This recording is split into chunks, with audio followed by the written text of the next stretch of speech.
The couples that I see who are in powerful relationships where they both are feeling nourished by the relationship, they both are there, I'd say they're both choosing to lean in. They're both looking at each other and saying, what is this third entity? There's me, there's you, and there's our relationship. How do we nourish the relationship? That means I need to be responsible for taking care of me and my happiness, and you need to be responsible for you and your happiness. And then together we look at how is the happiness of our relationship right now?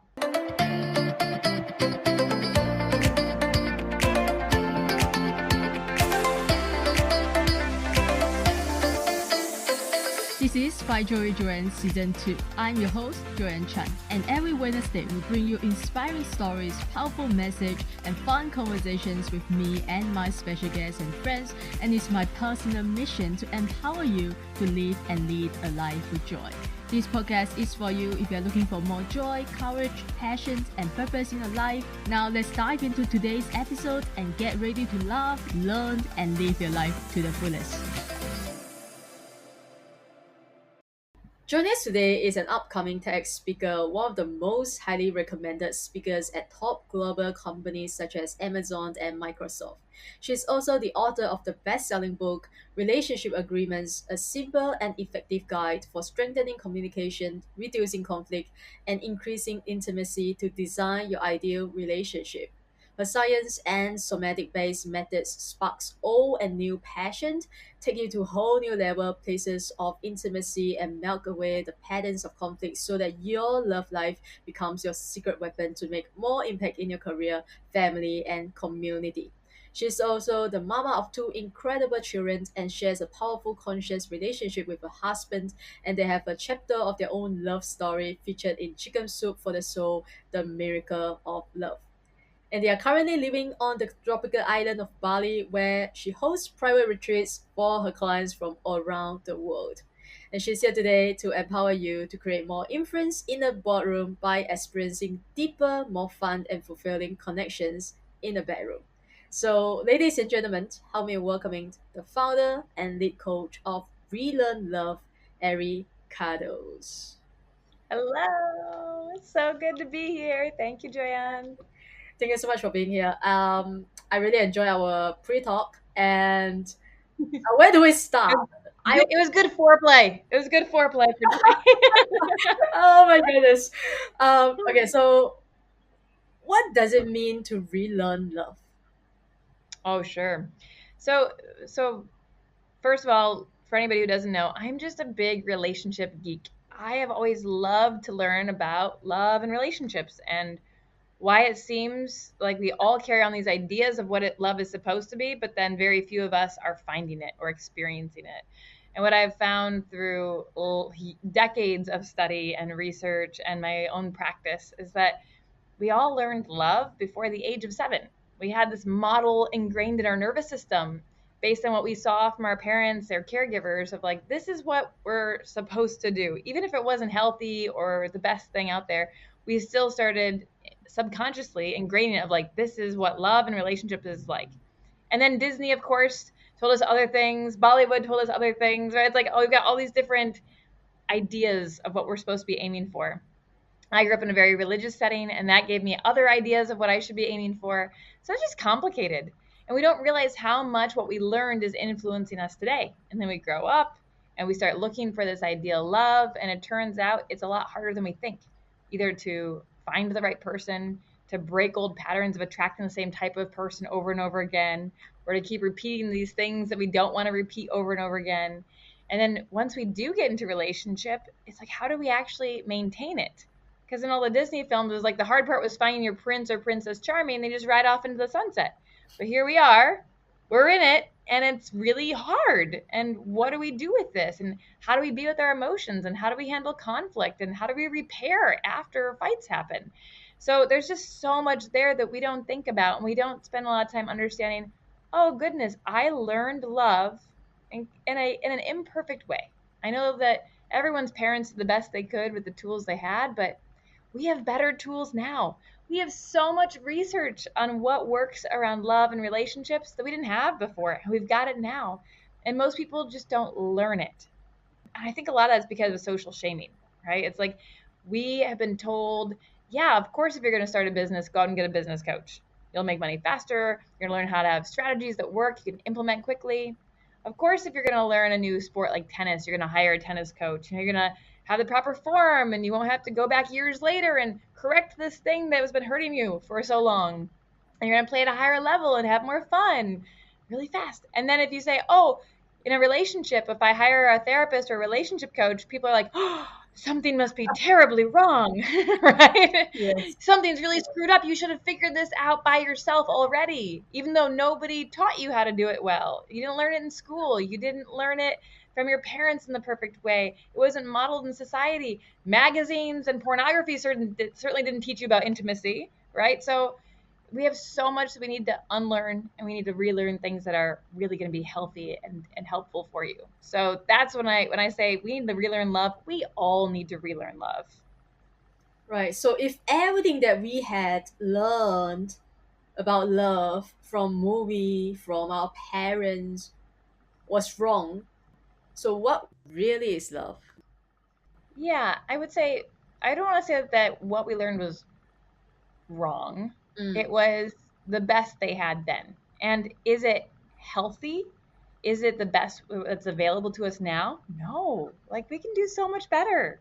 We can have so much more ease and fun and joy in our relationships. So if that's what we want, it's tuning into like what is when we can be with ourselves and the tender parts of us.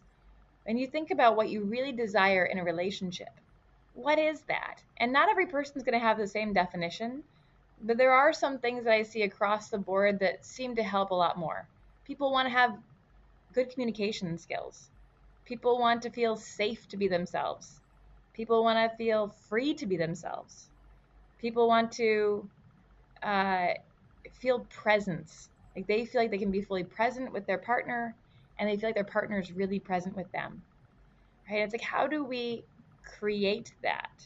And we know exactly the recipe. We know exactly the ingredients that go into creating good communication skills. We know how to help people create an environment of intimacy.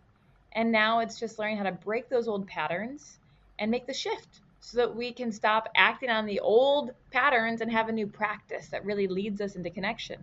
That's going to create the love that we want. And honestly, I don't want a one size fits all for everyone. I want you to be your own unique self. And I want you and your partner to create exactly what you want in your relationship. Everyone's different. Everybody has different visions. And that's so beautiful about us humans. But the foundation of communication and trust and freedom and safety is there for everyone. So we just learn how we create that and say, this is our game, right? Like, you learned a game from your parents, and they were passed down this game for probably many generations. And the game is designed to make sure that you don't win. It just is. That's how the game is. And somewhere along the lines, you decided, I'm going to play the game. Sure, I'm sure I have to play the game. But I'm saying, I give you permission today, which you don't need, but I give you permission today. Create your own game. Create your own rules that bring you joy and connection. And if it doesn't work anymore, then change the game and change the rules. So is that the book? Because your book is about relationship agreement. Is that Mm. what it means? Like agreement. When you say agreement, relationship agreement, do you mean the game rules? What do you mean by that? Yeah. So the best way to go really deep into the explanation is actually on my website, relearnlove.com. There's a class called The Game of Love, and it's awesome. It's like 2 hours long, and it's going to bring you deep into like what are all the things we learned? What are these subconscious stories I'm carrying? And there's a workbook with it and everything. That's going to really give you the deep context. And now the book Relationship Agreements, this one right here, relationship agreements, this is really going to be around, okay, how do I create the relationship that works for me now that I understand all the background and how I ended up here, which is really cool. You can say, okay, like, yeah, I'm realizing in my family growing up, this is what the traditional woman was supposed to do. This is what the women were expected to do. This is what men expected to do. Now, who am I today, and what do I believe? What are my values? What are the things that are influencing what I want? And how do we create something together that's going to really help us thrive in our relationship, even if it doesn't match what we learned from our families, right? Or Mm. even if it feels a little bit sticky to like be bold and courageous to make that shift. But there's so much ease and joy in the shift. Like once you've done it, you're like, oh, that. I didn't know love could be easy. That. And the friction points don't need to be friction points anymore. They're your new game. They're the ways to connect instead of fight. Yeah. So why do you think so many, so many, we all know, so many couples, like people in our life, right? Or even ourselves, we struggle with conflicts, right? In Oh, relationship. yeah. You have worked with so many clients, couples, married couples. What is one of the most common patterns that you see when it comes to conflict? Oh my gosh. This is going to sound really messed up, but I love conflict. Like, I love conflict. And here's why. Most people think that if they're fighting in their relationship a lot, it's like, oh, this isn't working. Yeah. But the thing is that we have the wrong focus. Our focus is on, you know, we have to fight for control. And we're always trying to control our sense of safety. We're always trying to control our partner. We're always trying to control the situation. And that's the wrong fight. And that's why it doesn't feel good to people because it's based on old patterns. By the way, this is a sneak preview to a lot of new content that is coming out when I walk on the TEDx stage next week. So if you're into what I'm talking about, watch my TEDx talk when they publish it on the site. But it is really about shifting from that place of control. And instead of fighting for control, I want you to fight for connection because the fight isn't about what's happening right now. You may think it is. A part of us be like, I am sure we're fighting about this thing, right? But it's not. It's about some sort of old wound that's been there since before your partner came into the picture. Yeah. It's just the truth. So it's like looking at, okay, what just happened? How is that pushing on my old wound? And what about for you, babe? What is this situation bringing up for you? And instead of fighting each other, how do we fight the wounds together as a team and say, ouch, that really hurt. There's a part of you inside that's just aching, babe. How can I be the medicine for you that you didn't get as a kid when you needed it? And that is where the conflict changes from this thing that disconnects us into something that heals us and brings us closer and reduces the amount of times we need to go into conflict. Yeah. Well, I mean, I'm sure it's not easy, right? It takes, which is why your work is about building a conscious relationship because your partner has to be aware and willing to do the work with you, right? So much. Yes. So you Yeah. can't be doing the work on your own in a relationship. Yeah, I don't know. You tell me, is it gonna work? Is it doable if you were to be the only person doing the work in a relationship? Here's what I can say. I've owned this company for over a decade. And what I've seen with my clients is this. If one person starts to model a new way of being, it can influence the relationship. It can influence their partner. Yeah. That being said, it is so much more effective and so much better if both of you can decide, I'm coming to the table. I'm doing this with you. We're a team. I want to learn and grow with you. Mm. It's just faster and more efficient. And then you guys have the same tools you're using. And and if you can learn from someone else, then there's less power dynamics, right? It's like Yeah. someone else as a teacher or a guide or a therapist, and they're helping us learn, and so it's okay. If one of you is coaching the other person, it doesn't make you equal partners. It brings in more of that student teacher dynamic, which is not going to be helpful for your polarity, your desire, your romance, right? All that's going to be shot. So what I would say is this: one thing that's a hard truth that it doesn't have to be true, but it often is true. It's a pattern that I see with a lot of people. Many people do get into couples where one person probably their whole life has been a relationship, like personal development junkie in some way. They love learning. They love listening to podcasts. They love, right? They're like, when's the next retreat? That's their thing. Yeah. And then there's one partner who's not. Mm-hmm.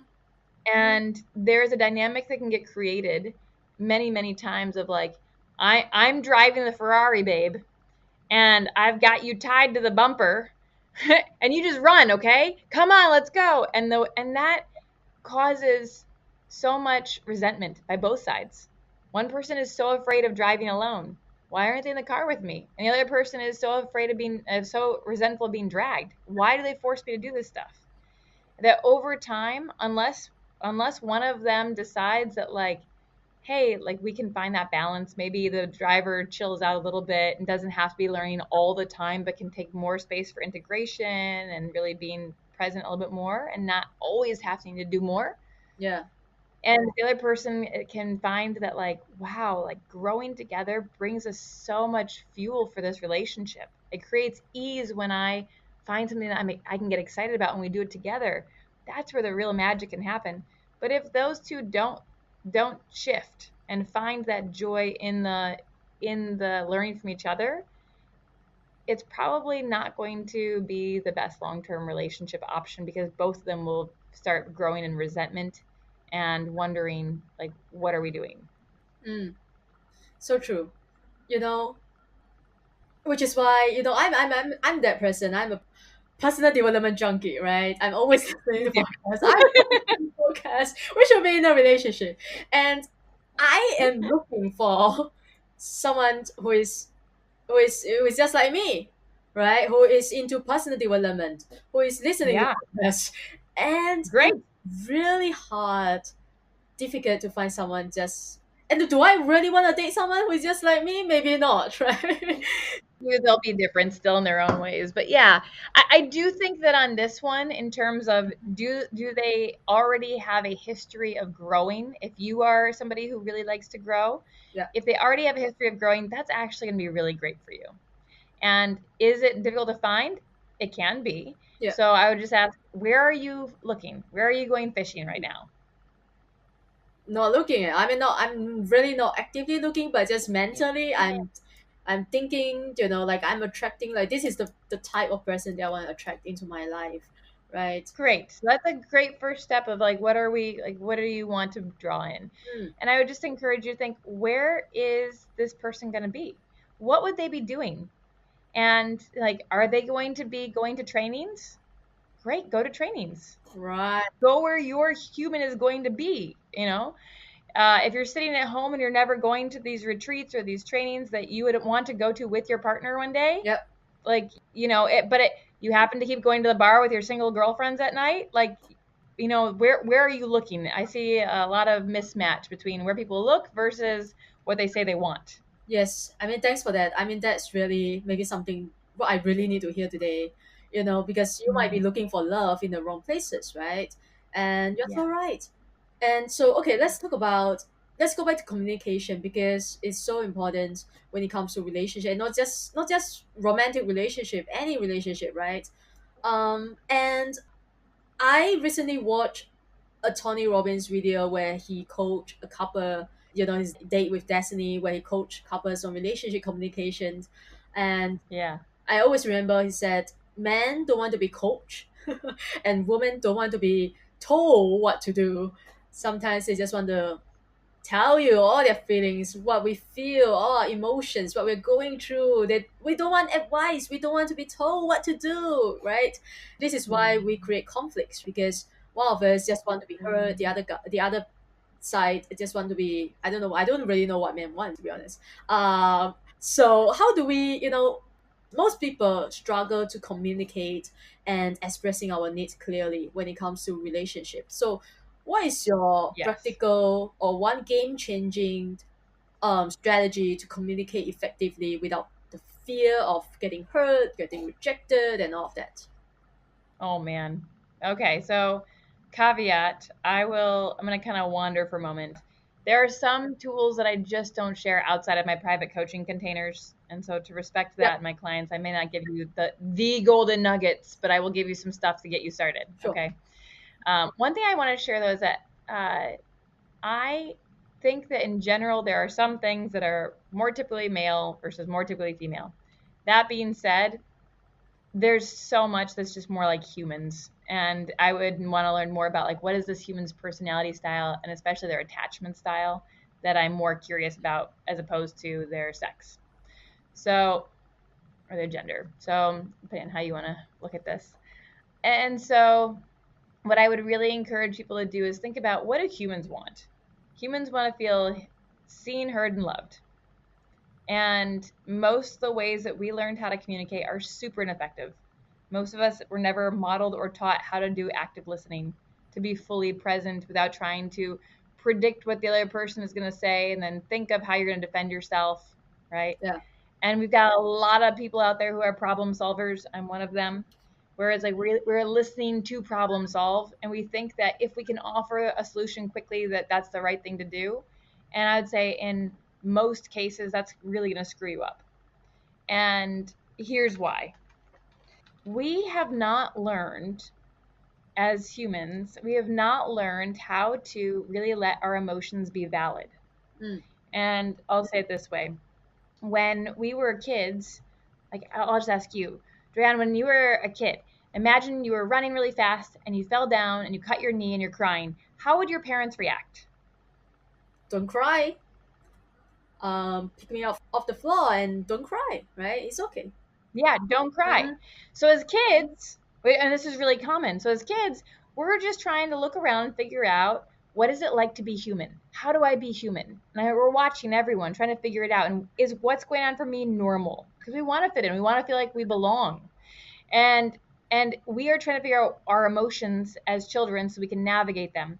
Now, most parents, there's this social pressure to make sure your kids are either neutral or happy all the time. Otherwise, you're a bad parent or you'll be judged or you're embarrassed, right? Right. Most adults don't know how to be with their own emotions, let alone have their kids be with their own emotions.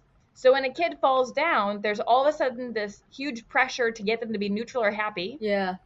And it triggers all sorts of feelings in them. They're like, oh my gosh, now I'm overwhelmed with feelings. And a lot of times it's anger. Like, why are you crying? Why did you do that? And there's this blaming, attacking, shaming stuff, and these different ways they react. And all these different ways that parents react, not all, but most of them, Yeah. are invalidating the child's experience. So, for example, if your parents say don't cry, they're basically saying your pain right now is not valid. You need to stop crying, jump over the pain, ignore it, shut it down, get back to being happy right now because I'm not comfortable with this, right? Yes. Mm. And then there's other like sweeter sounding techniques. One could be, like, oh, look at the shiny water bottle. Look at this, like, let me distract you from you being in pain right now, Yes. which is basically teaching us that we need to distract ourselves when anytime we experience fear, sadness, anger, we need to just distract. So then we grow up, and what do? Food, sex, drinks, scrolling, shopping, anything to distract, right? We don't know how to be with our emotions. And then another one that I hear a lot of, which sounds nicer, is, oh, it's okay, you're okay, which sounds nice, but it's invalidating the child's experience again. Again, it's like, yeah, what's happening for you in the bigger context, you may be okay, but right now the child needs to know that it's okay that they're not okay. So what do we do? Yes, what do we do? And if you're familiar at all with the Gottman's work, the Gottman Institute are the world's leading researchers on relationships, and I love a lot of the stuff they do. Now, they looked at what can we do to help people, the next generation, to help kids grow up to be able to have healthy relationships, loving relationships. And they found the number one predictor is to help children learn how to be with their emotions. Well, most of us adults don't know how to be with our emotions, so we can start here with ourselves. So they created something that I'm going to teach a little modified version of relationship coaching for you today, and everybody can go home and try this. Okay. So the first step is for you to witness what happened. So I'll give you an example with a child, and I'll give you one for relationships. So with the child was running really fast, fell down. So I would say that, oh my gosh, you were running so fast and you fell down. You cut your knee. That's number one. All I did was witness. Okay. Second, I'm going to name the emotion or have them name the emotions. You're probably, if it's under the age of 7, I would say something like, oh, you're probably feeling really sad and scared and in pain.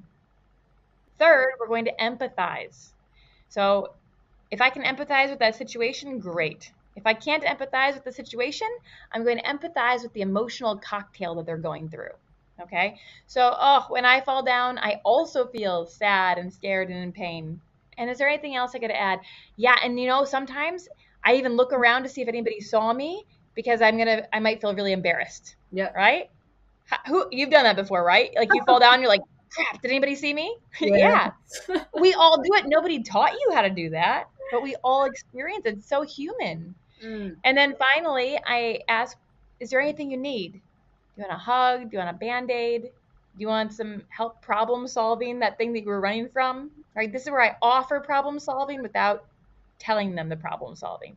That going through these four steps is the actual problem solving because our emotions want to be in motion, but they're stuck. So we can't think clearly and we can't connect.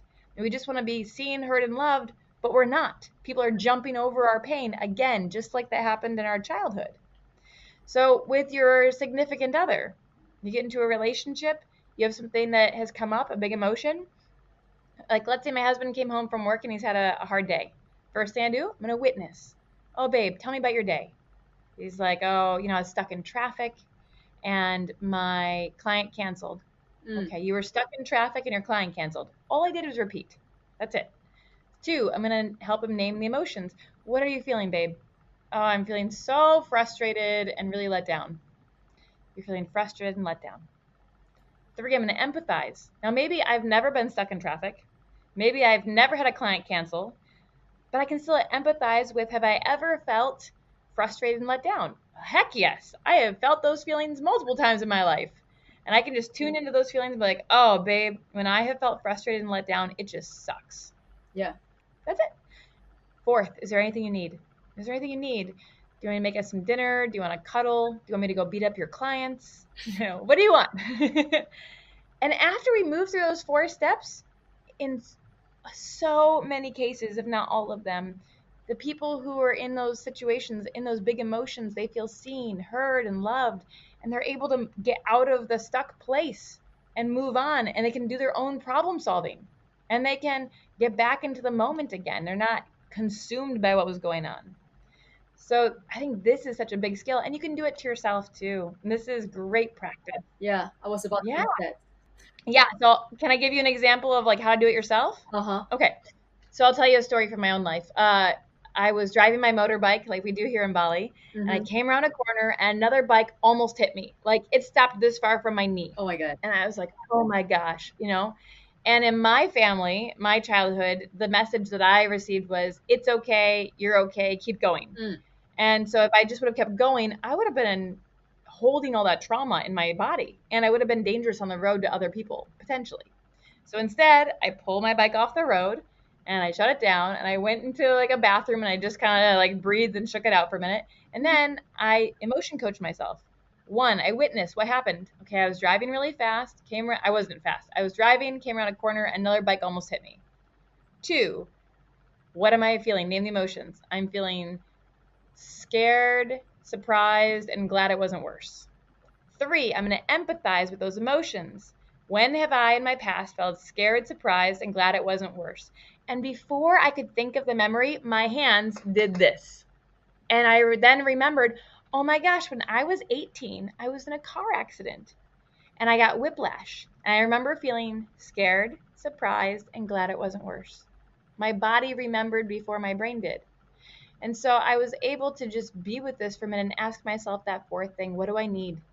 And I realized I need to call my husband or my best friend and just tell them what happened, kind of verbally process. And I live in Bali. I need to book one of the amazing Balinese massages. And by the time that whole thing finished, it took me somewhere between 30 seconds to 2 minutes to do all of this. And then I was able to get back on my bike and drive away and be a safer driver and to not hold trauma on top of trauma and let some stuff go. Right. And it's so powerful. So you can do this now for yourself. You can do it when you are feeling proud of something. You can do it when you're feeling really excited about something. You can do it when you're angry or sad. It doesn't matter. It's like, how can you be with your emotions and coach yourself through them and give yourself what you need to help feel seen, heard, and loved? And when you practice this muscle, Right. if you're single, if you're not single, doesn't matter. But when you practice this muscle, bringing it into your relationship is so much easier. And you're going to see how much ease it creates in the dynamic. Yeah. And I believe the work that you have just described is somatic based methods, right? Is how do you A lot process of it. emotions in your body? I learned about it from another guest on the show. So how about how does our body play a part in deepening relationship and intimacy? Let's talk about people in a relationship, right? How does this work play a part in deepening our connections and intimacy with our partner? Oh, so much. I mean, at the end of the day, we're animals. You know, our nervous system picks up things faster than our brains do.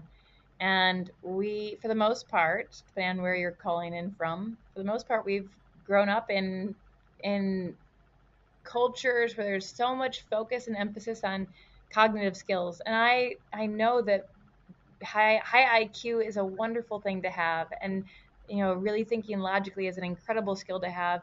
But I think that the overemphasis of like this is more important Mm, than our body understanding and our emotional understanding is not helping us.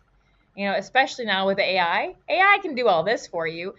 Can you find the human part? The human part is feeling your body, feeling your emotions, and being able to tap into them and communicate from that place. And so when we're talking about relationships, can you be with your emotions to know what's really going on? Can you vulnerably share what is on your heart? And does your partner have the capacity to hold your vulnerability?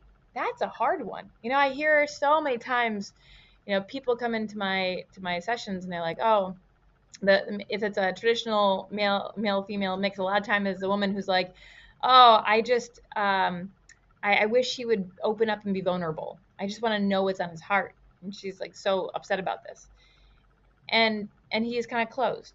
But what we have to remember is that we almost all of us grew up hearing the same messages that men are strong, men don't cry, men don't get emotional, yeah. women are dramatic and emotional, right? And so then everyone heard these messages. So when it finally feels safe for him to open up and he starts sharing, the women don't know what to do with that. They're like, wait a minute, men aren't supposed to be vulnerable. And then they freak out and they shut down because now they feel like we can't trust him. Look how soft he was. And then he's like, see, I told you it wasn't safe for me to open up. And he shuts back down. Yeah. And now we're back in the same stuckness because we didn't learn to let go of those old stories and realize how much they're impacting us and how much they're influencing us subconsciously. It just sucks. Mm, So we need to tune in to start realizing our bodies are so smart. I mean, when conflict begins with my husband, if we have a friction point, we don't jump straight into logic. If we jump straight into logic, we'll be fighting all day. We'll be fighting for 5 days. Because that's just trying to remember what happened and you did this and I said that, right? And our memories, we have enough research to know that our memories are not perfect, even if you think they are. Even if you're like, no, my memory is, it's not. It's not. And it doesn't matter. It's not about the situation. mm, So then we go back to this idea of what is it like to get into our bodies. The first thing that my husband and I both will do when we feel that friction point come up is we'll say, hey, can we take a breath together? And there's going to be a part of your brain that's like, I don't want to freaking take a breath with you. yeah. My ego is going to fight because I don't want to listen to you.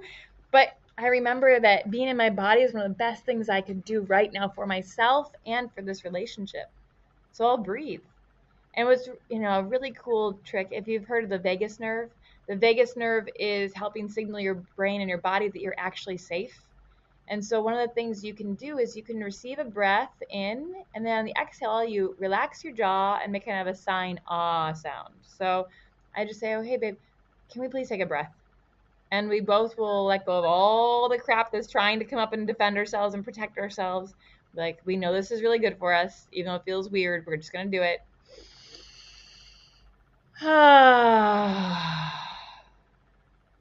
And there's a shift in what happens in your body. Your nervous system calms down just a little bit. And from that place, there's more capacity to start to get curious about what's happening internally for me, the old stories I'm holding, curious to start looking at what's happening for my partner. Like, I know that my partner and I are going to fight over pretty much the same types of situations every time. Mm, I mean, research shows us that over 69% of fights are unresolvable, perpetual fights. yeah. But we keep on thinking we're going to solve them. They're not. So we have to find a new way to fight. And that comes into being in our bodies more and dropping into our hearts more and being able to be present with our partner and give that eye contact and talk about, hey, like, I'm just noticing my throat is just so closed right now and my stomach hurts. Ooh, I'm going to be with that for a minute. that part of me that's aching, that part of me from my childhood that's aching. And from this place, we can find the tender, vulnerable places and connect with our partner through that instead of trying to think they're our enemy and try to fight them all the time. Yes, right. You're so right. We see our partners as enemy, right? But the truth is, they are our teammates. And you talk about that. Yeah. So, what separates? I have two questions, but I'm gonna ask the second question later. What separates power couples from couples who struggle, who fight, and in constant arguments? How can couples start working as a team rather than opponents or enemies? Yeah, great question. I'm not going to use the term power couple because my mind is like really powerful, successful couples, Yeah. which doesn't mean they're actually getting along behind closed doors. but but I would say the couples that I see who are in powerful relationships where they both are feeling nourished by the relationship, they both are there. I'd say they're both choosing to lean in. They're both looking at each other and saying, this, what is this third entity? There's me, there's you, and there's our relationship. How do we nourish the relationship? That means I need to be responsible for taking care of me and my happiness, and you need to be responsible for you and your happiness. And then together we look at how is the happiness of our relationship right now? And what needs some more nourishment? What needs more watering, right? And we give a lot of care to that. And then we also remember that we're on a team. And when we're on a team, we're going to fight for the team. Mm. The enemy is not each other because old trauma and old patterning, humans are just so lazy. We're just lazy. We want to put things that seem similar in the same category as often as possible. So if something your partner does reminds you of that thing your parent used to do, we're like, see, same person. But they're not. And when we can own that, like I love to try to make my brain really loves to try to make my husband into my dad. Loves it. It will look for any opportunity to be like, no, you're really my dad. I knew it. This is why I can't trust you. And then my husband loves to make me into his mom. And this is really common. It's what most of us do. So then it's like, oh yeah, I did one little thing that he didn't expect that somehow reminded him of his mom, and shoot, now I'm not dealing with my, 40 something year old husband anymore. Now I'm dealing with the hurt 7-year old who's having a tantrum and going through his trauma response because he's triggered by being reminded of his mom. If I can remember that he is dealing with deep old stuff and that I get to be his teammate and help him get back into his healthy adult self, I get to help him to do that. All right. And then he gets to help me do the same when I'm triggered. That's such a beautiful thing. It's a gift to be able to emotion coach each other. It's a beautiful gift to be knowing that you're on the same team, that you're not alone in this, even though you might want to make yourself seem alone.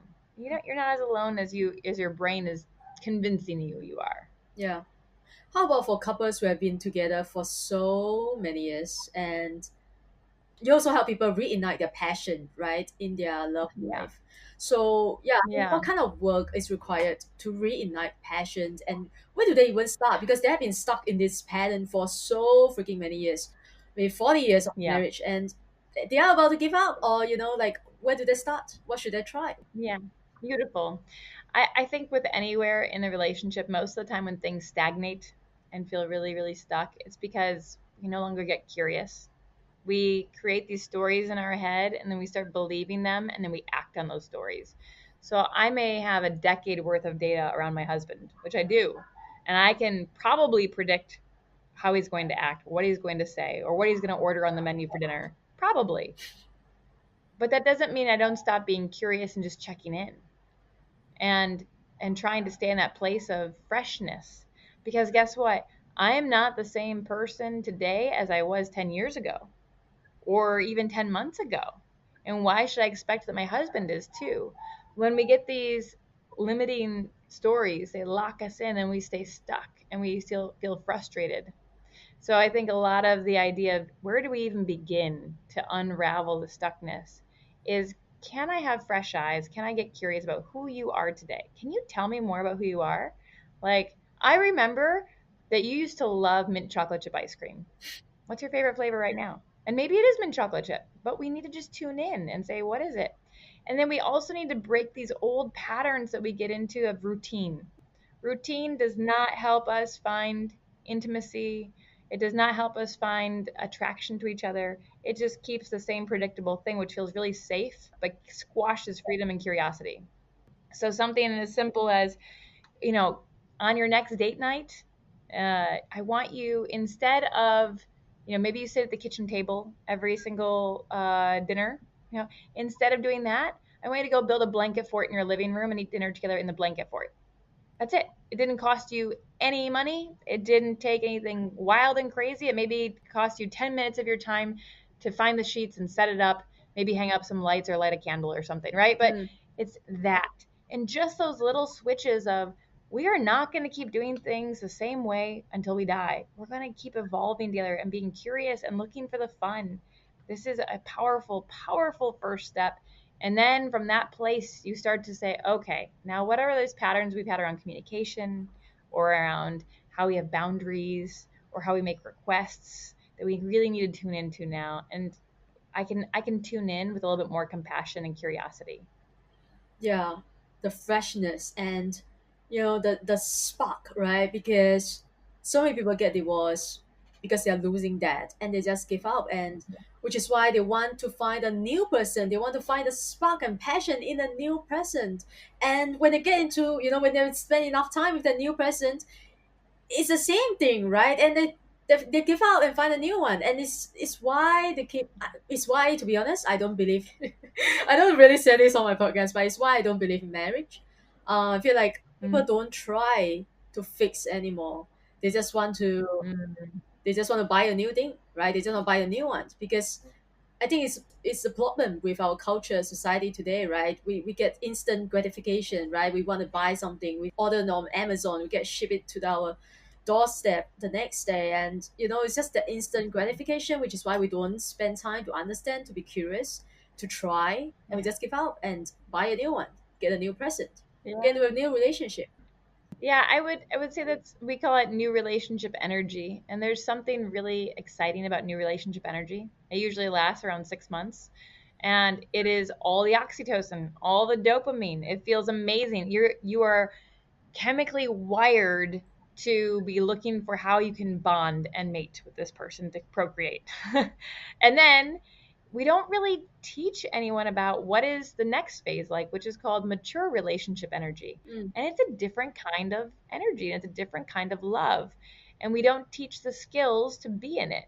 And you know what? The drama, the excitement, the high chemicals in the new relationship energy, they are really tempting and they're delicious and they're wonderful. And they will fade. And there are ways that we can keep them alive. And I'll give you some homework. So I call them invitations. So here's your homework. If you are out there and you're like, yeah, I have passed that 6 month mark and I am in the mature relationship energy phase and I can feel things aren't as passionate. Number one, let's adjust our expectations.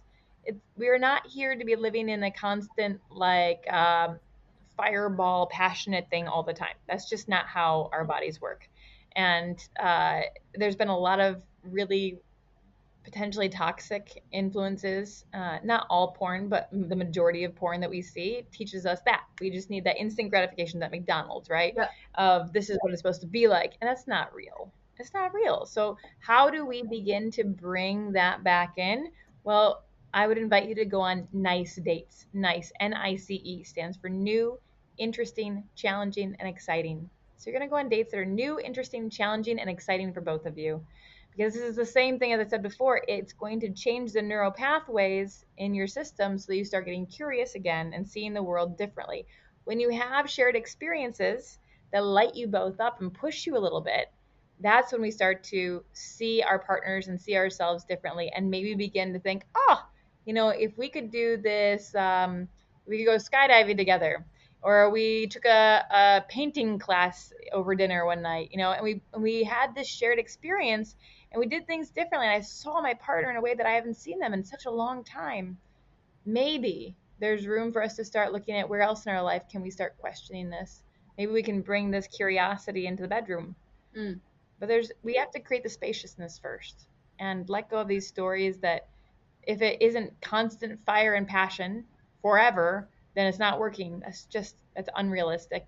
And there's a different kind of love that develops over being with somebody for a long time and finding and not even finding, co-creating the passion together Co-create. intentionally. But it's really got to be like, tonight we're going to co-create the magic tonight. Tonight we're going to do something that really brings that up in us. And I'm also going to celebrate this nourishing, long, compassionate love that we have the majority of the time. Right. Do you think all marriages can be safe and all relationships can be fixed? Or is there like, how do we know that we are in the wrong relationship or this is just not the right person for me? I guess I'll answer your first two questions of no and no. I mean, like no, and that shouldn't be the point. Like, I love asking people. Like one of my favorite questions to ask in almost all of my classes is, okay, I want you to just pause and I want you to think of how many happy, healthy, long-term couples do you actually know? Happy, healthy, long-term. You can define those however you want. Whatever you think is happy, whatever you think is healthy, whatever you think is long-term. And go ahead and count. And then, okay, in a moment, okay, everybody get their number, count them. Okay, now, if you know 10 or more, I'd ask you to raise your hand if you were in a classroom. And I would maybe see about 1% of the class with their raised hand raised. Maybe. And most of the time, it's zero. And I'd just jump straight to five or more. And I would still see maybe 1% of the class with their hand up. 4, 3, 2, 1, 0. What was your number, Joanne? Zero. Yeah. The majority of people can think of 0 to 3 people, couples that are happy, healthy, long-term couples they know. Yeah. Whoa. And yet we keep on holding this idea that, what is the definition of success? Or like couples have to stay together. How many unhappy couples do you know who are staying together? How many, I love to ask, how many people think their parents would be happier if they'd gotten a divorce? And there's a huge amount of hands, right? So it's like, is that really the point? No, I don't think that should be the point. It's not about longevity. It's not about how long you last together. It's not about how many times you have sex together. It's not about any of those things. It's about, are you two finding nourishing ways to be connected? Are you growing together? Are you finding ways to feel seen, heard, and loved, and feel safe and free to be yourself and be loved? Those are the important things. So when we're looking at couples, if we're saying a couple is in a rough spot, most couples don't come to me thinking that that I'm going to for sure be their savior. I want to help them see the patterns they've created that are really screwing things up. And I want to create a new foundation of trust and communication skills and repair to help heal everything. And then from that place, that's where we get to have enough data to see what's really going on Mm. and what do we want to do with this. Do we need to have a relationship death ritual and kill off the old version of ourselves so we have more room for a new relationship? Because I love Esther Perel's quote. Oh my gosh, she has this quote that says, in your lifetime, you'll go through many different relationships, perhaps with the same person. It's like we're ever evolving. How do we create space for different kinds of relationships with this one person we love? And then in this space, maybe it's time for a relationship shift. I have helped the shift happen where people who have not been lovers for so long have become lovers again, and we shift into that. I've helped people who have been, married shift into co-parenting.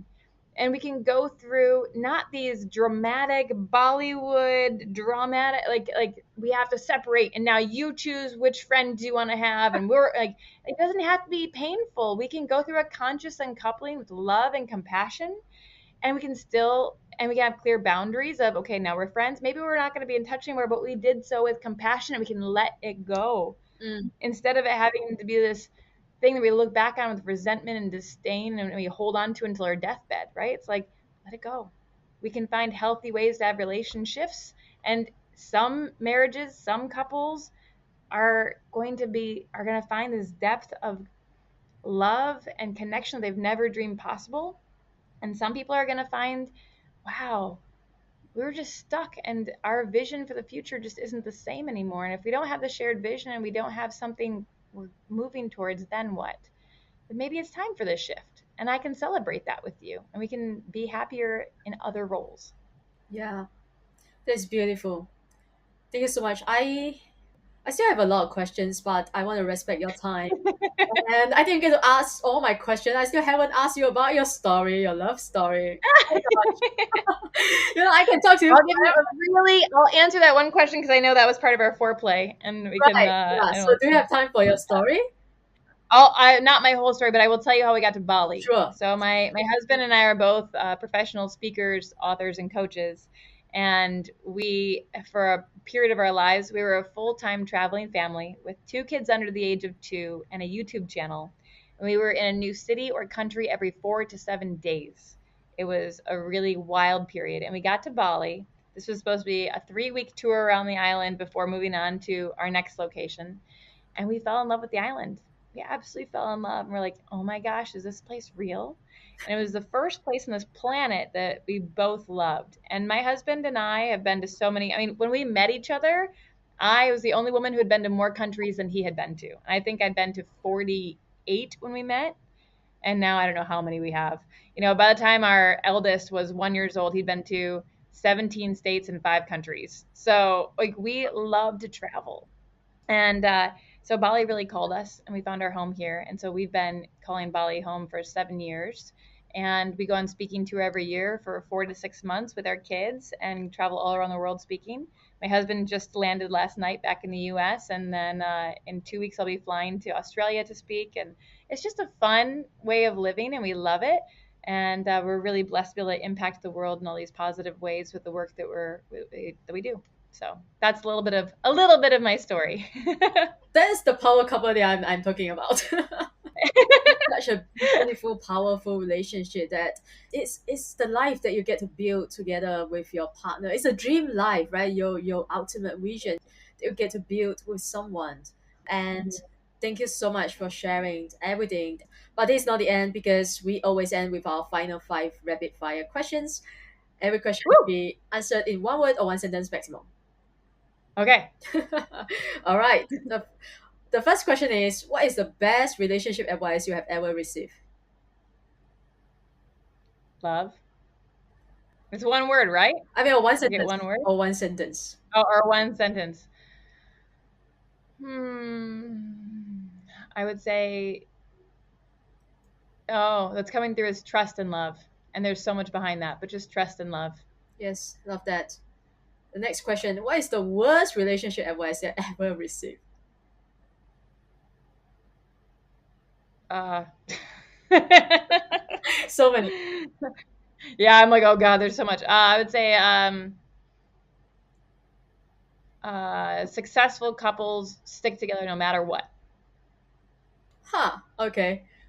I want to, but never mind, it's a rapid fire question. I want to clarify, but yeah, maybe next time or privately. The next Mhm. question is, what is one thing you wish you knew earlier? Trust yourself.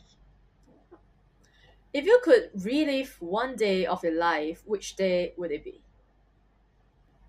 Oh man, that's a great question. Uh, this is not very rapid fire. Let's see if I could relive a day of my life. I I don't know. I have so many great ones. All of them?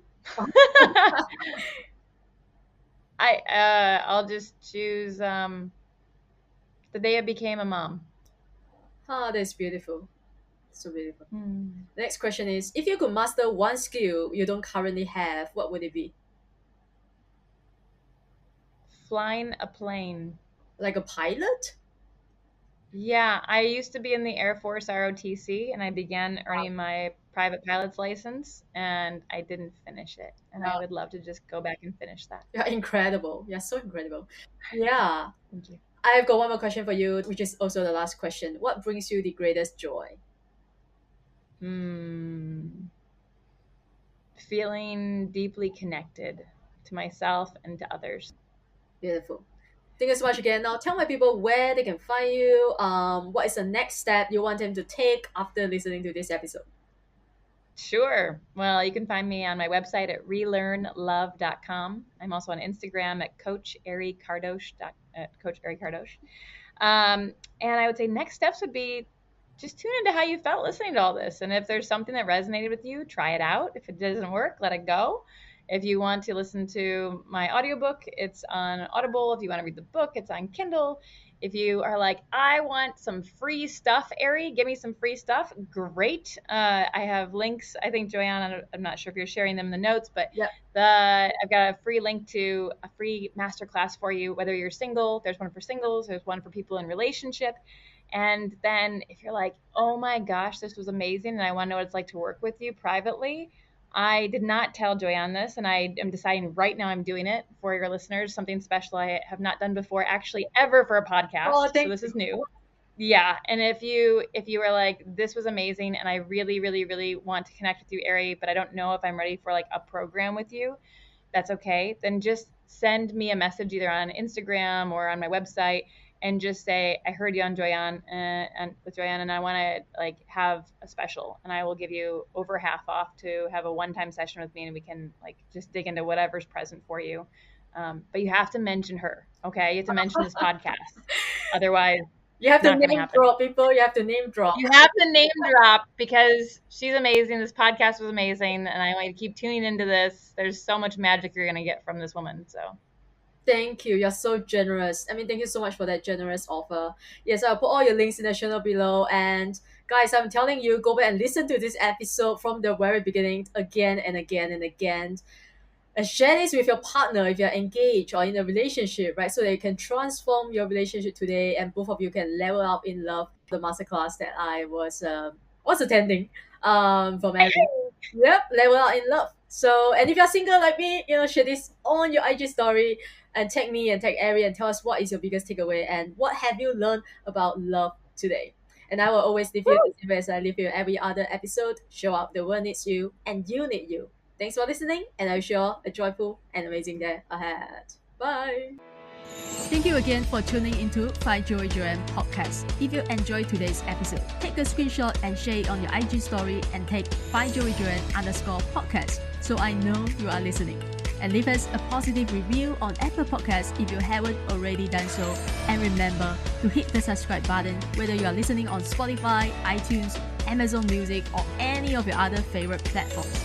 If you love what we are doing and want to become one of our sponsors, you can send me a DM to connect. And thanks for being here. I will see you soon in the next episode.